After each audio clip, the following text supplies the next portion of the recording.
বীজগণিতের একটি দুর্দান্ত কনসেপ্টের দুর্দান্ত অঙ্ক পরীক্ষায় কিন্তু বারবার আসে, সে তোমার পুলিশ, রেল বা এসএসসি যেই পরীক্ষা হোক না কেন।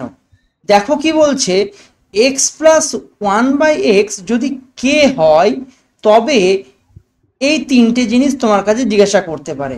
এক হলো x minus one by x, দুই নাম্বার হলো x square plus one by x square, আর তিন নাম্বার হলো x cube plus one by x cube. তার মানে প্রথমে যেটা আমাকে বলেছে, এখানে ছিল কয় ঘাত, এখানে ছিল এক ঘাত, এখানে ছিল এক ঘাত, আর এখানেও দেখো কি বলেছে, এক ঘাতই বলেছে, কিন্তু শুধুমাত্র ডিফারেন্সটা কোথায়, প্লাসের জায়গায় মাইনাস বলেছে। তাহলে কিভাবে মনে রাখবে, এটার সূত্র হলো root over of k square minus four, k square minus four, এই কথাটা একটু মনে রাখবে। মাইনাস যেহেতু রয়েছে তাই মাইনাস ফোর, আর প্লাস যখন বের করতে দেবে, আমি পরবর্তী ভিডিওতে আমি এখানে মাইনাস হলে কি কনসেপ্ট হতো সেটা শেখাবো, কিন্তু অবশ্যই কিন্তু এই ভিডিওর পরের ভিডিও অবশ্যই দেখবে। এখানে একটা কনসেপ্ট দেওয়া হয়েছে, পরের ভিডিওতে আর একটা কনসেপ্ট দেওয়া হয়েছে। তাহলে এক ঘাত থেকে এক ঘাতই রয়েছে, এক ঘাত থেকে এক ঘাতই রয়েছে, শুধুমাত্র মাইনাস করা হচ্ছে মানে সাইন চেঞ্জ। তাহলে কি হবে, root over of k square minus four. আচ্ছা, এবার যদি দ্বিঘাত করা হয় এটার নাম কি বলবো, এইভাবে আমি পড়বো জিনিসগুলো। এটা হলো দ্বিঘাত, দুই ঘাত, দুই ঘাতের জন্য আমি পড়বো কে স্কোয়ার মাইনাস টু, কে স্কোয়ার মাইনাস টু। আচ্ছা, তিন ঘাতের জন্য কি পড়বো, তিন ঘাতের জন্য আমি পড়বো K cube, K cube minus three কে। আচ্ছা, কে বলতে কোনটাকে বোঝাচ্ছে, যেটা এখানে বলে দেবে, এই যে x plus one by x এর মানটা যদি কে বলে দেয় তাহলে কিন্তু আমরা এই তিনটে জিনিস আমরা ইউজ করতে পারি। তো চলো দেখে নেওয়া যাক এরকম কিছু এক্সাম্পল। যেমন এখানেই দিয়ে দিয়েছে x plus one by x এর মান তিন, তার মানে তুমি কি বলবা, কে এর মানই হলো তিন।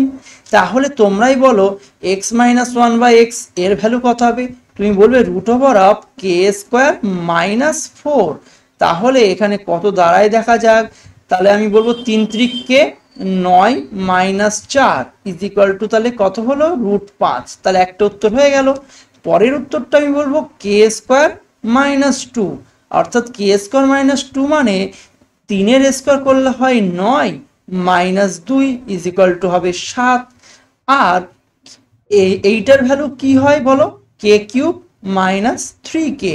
তাহলে তিনের কিউব মানে কত হয় সাতাশ, মাইনাস তিন ত্রিককে কত হবে নয়, বাদ দিলে কত হবে আঠারো। তাহলে এই ধরনের অঙ্কগুলো চট জলদি তোমরা করে ফেলতে পারছো। তো চলো আরো একটা এক্সাম্পল নেওয়া যাক। দেখো এই এক্সাম্পলটা যদি আসে তখন তুমি কি করবে, তখন তুমি বলবে দাদা কিছুই না, এটাও তো x square plus one by x square, অনেকটা সেই x plus one by x এর মতনই দেখতে। আর এইটা হলো চার, পাওয়ারে কত আছে চার, তাহলে দুইয়ের পাওয়ারে এক্স এর যদি স্কোয়ার হয় তার পাওয়ারে যদি স্কোয়ার নাও তাহলেই তো দুই দুগুণি চারটা হয় নাকি। তাহলে জাস্ট আমি এটাকে কি এরকম বলতে পারি, এটাকে যদি বলি এক্স, এটাকে পুরোপুরি যদি আমি বলি এক্স, আর এটাকে যদি বলি ওয়ান বাই এক্স এক্স, তাহলে সেটাই যদি কে হয় তাহলে তার জাস্ট স্কোয়ারই তো বের করতে দিয়েছে। তাহলে জাস্ট আমি কি বলবো বলো, কে স্কোয়ার মাইনাস টু, কে স্কোয়ার মাইনাস টু, অর্থাৎ চারের স্কোয়ার ষোলো আর মাইনাস টু মানে হলো 14 এর উত্তর। আশা করি বুঝতে পেরেছো। কেমন লাগলো ট্রিক্সটা অবশ্যই কমেন্ট করে জানিও। Thank you.